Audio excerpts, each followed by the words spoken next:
This video is the fifth video and it's all about what we usually use in self-defense. Before we're going to come to the weapons that we use in self-defense, we're just going to look briefly at the weapons used against us by the criminal. Now, most of the time, I'm going to start at the weapons that they use the least and end with the weapons that they use the most. So the first thing that they use the least is a hammer like this. It's usually a heavy hammer. This one, or a bit smaller, that they bludgeon you to death with. Okay. The other thing that they use in murders here in South Africa is a normal axe, hatchets like this. And the other one I don't have here is a machete, or they call it in South Africa, they call it the panga. It's very popular.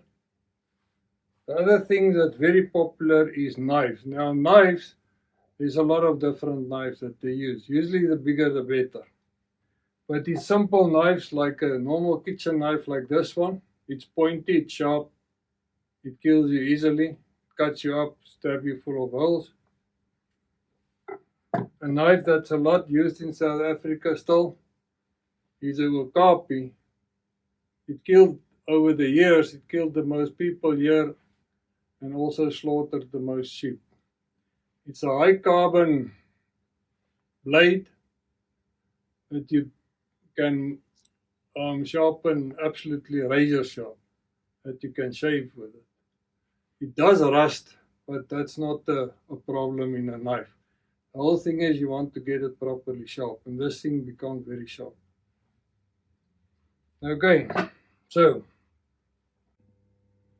the next thing that we're gonna do is what criminals really love in South Africa is the 9mm pistol.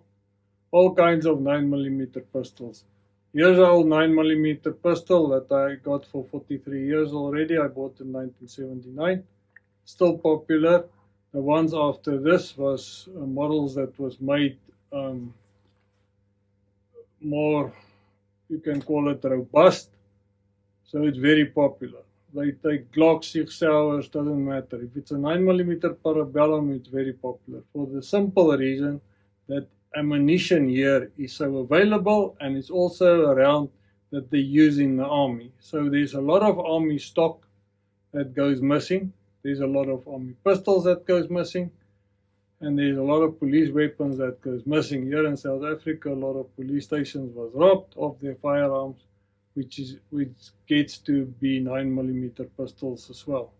And then of course our R4 rifle, that is the same as the Galil in Israel, that gets robbed here a lot. So if you get attacked, you get not that much ARs, because the ARs is usually in civilian hands, and they do get robbed, and there is people that get robbed of their ARs. And because it's a 223 round, which is an army round in South Africa, it's popular because for the same reason the ammunition is easily available. Then the other weapon that we all know right across the world is the AK-47. That comes into our country by the thousands over the Mozambique border and Zimbabwe borders. So it's being smuggled into South Africa, also the rounds, but the rounds is not that easily available. That's why the AR type of rifles, different makes, and the R4 is much more popular for the simple reason of the ammunition that's available. Okay. What do we use for self-defense? We get attacked by attackers. They come into your home, they attack you at the mall, they attack you in the parking area, whatever. At the ATM where you pull money. The first thing you use is your voice, because you want to clarify what's going to happen now. And a lot of times you can win just by using your voice like a weapon. You got to say commands hard and proper, like, "What are you doing at my car? Get out of my car! Get out of my space!" You're standing at the ATM, "Don't crowd me. Keep your distance. Move away. Move back. If you're in a more, why are you looking at me? What's your problem? That type of thing. When they near you, and you can see there's 1 or 2 or 3 guys coming towards you, you don't know them from Adam, and you create the fuss, and you create the tension, and you get the attention of the security guard, the people around you. You might not be helped. Don't bargain on it.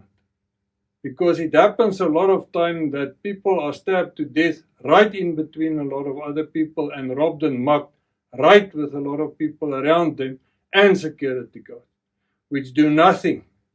And they just stand there watching you getting beaten to a pulp. But that's the first line of defense. If they don't react upon it, you go to the second line of defense. Now, the second line of defense that we will do in a separate video is strikes, hitting with your hands, with the palm of your hands, elbow strikes, wrist locks, throws, kicks, that type of thing. That's using your body for a weapon to take them out or to take them away or break through them, running away, getting away from the situation, getting to your car, whatever the case may be. Now, the third line of defense, which I particularly like a hell of a lot these days, is pepper spray. But you got to get the right pepper spray. There's too many inferior products on the market. Now, I got 2 big cans here. The one's made in America. It's a 15% oleoresin capsicum. It's a Smith & Wesson make. It works very well. The other one is a local made brand called SWAT. Got 10% oleoresin capsicum in. Also works very well. I used both. This particular cans do a stream, not a spray or what they call a fogger. Now, the stream is difficult to get into somebody's eyes when you hit the adrenaline and the fear. You struggle to shoot in, especially a moving target, to get him in the eyes and the face. It does not help you hit him on the chest or the arm. Okay? You got to hit him in the eyes and in the face. If you can't get that correctly, he's on you. That's where the fogger works much better and much more effective. Now you get smaller pepper sprays like this one that does a fogger. That's a fogger.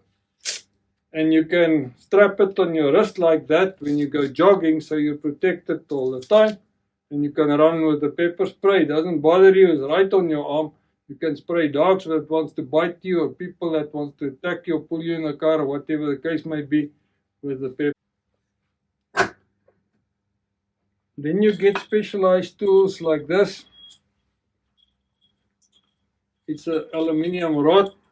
You grab it like this, you hit with the point. This is made out of aluminium. This is made of glass fiber reinforced plastic. It's strong, it's hard. You can use it in that fashion, and there's some locks and grips that you can do it with properly. If that is what you want to carry on your keychain and you want to use it properly. Then we have the old knuckle dusters here. Okay. So you got to know how to handle a knuckle duster. We'll do it in the videos after this one, and I'll enlighten you on the use of a knuckle duster, because I've seen some videos on YouTube and they don't know really how it works. Okay, if you can use it properly, it's quite effective. Then we get to the knives, the portion of the knives. Knives is very popular right throughout the world. Knives have killed the most people in civilian life in the world. Not AR-15s, not semi-automatic rifles, shotguns, handguns, you name it. Knives killed the most people because they're easy to carry, they're easy to stick into somebody, They easily go through clothes and they cut severely bad. It doesn't even have to be a good quality knife, it can be a cheap knife. You can still make the thing razor sharp and work properly. So we're just going to look at a couple of knives here quickly. You get big knives like this too. This is a 8.5 inch blade, Ivory type. This is a fighting knife with 8.25 inch blade. Both very effective, but they're big knives. They're well balanced. They're balanced right there on the tag, both of them, and they are alive, fast. And if you can use a big knife like that, it works very well. But it's uncomfortable to carry around. It's not that easy, and there's not a lot of guys that's going to carry big knives around like this.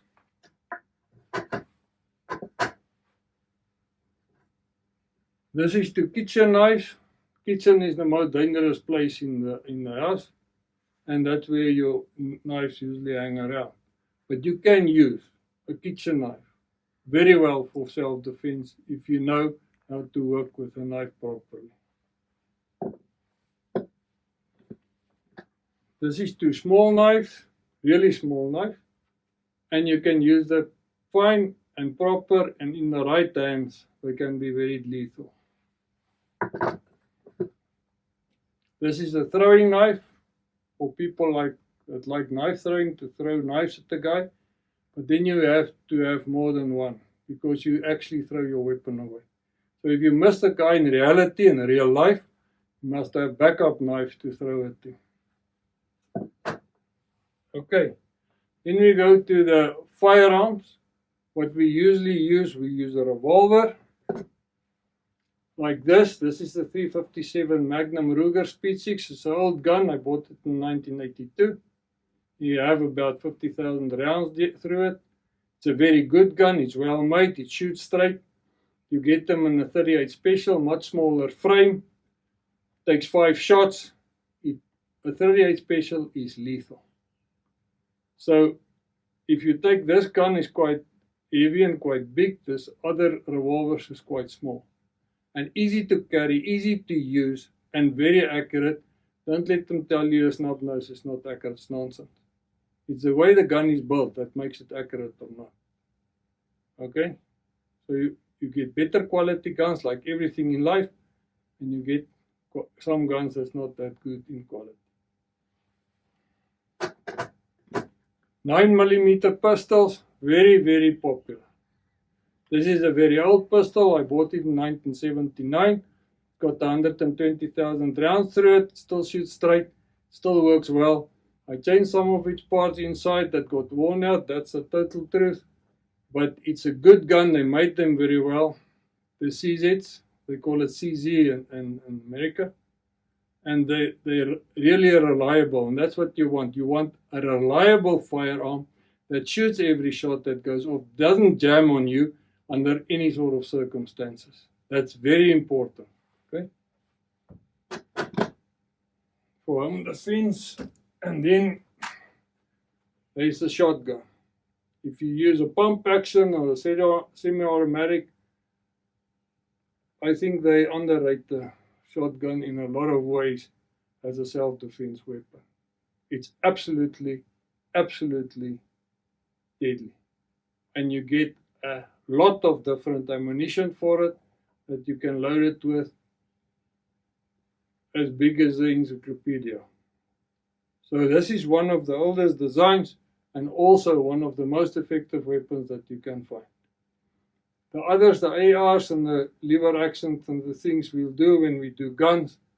But for basic home defense, a handgun and a shotgun goes very far. Thank you very much.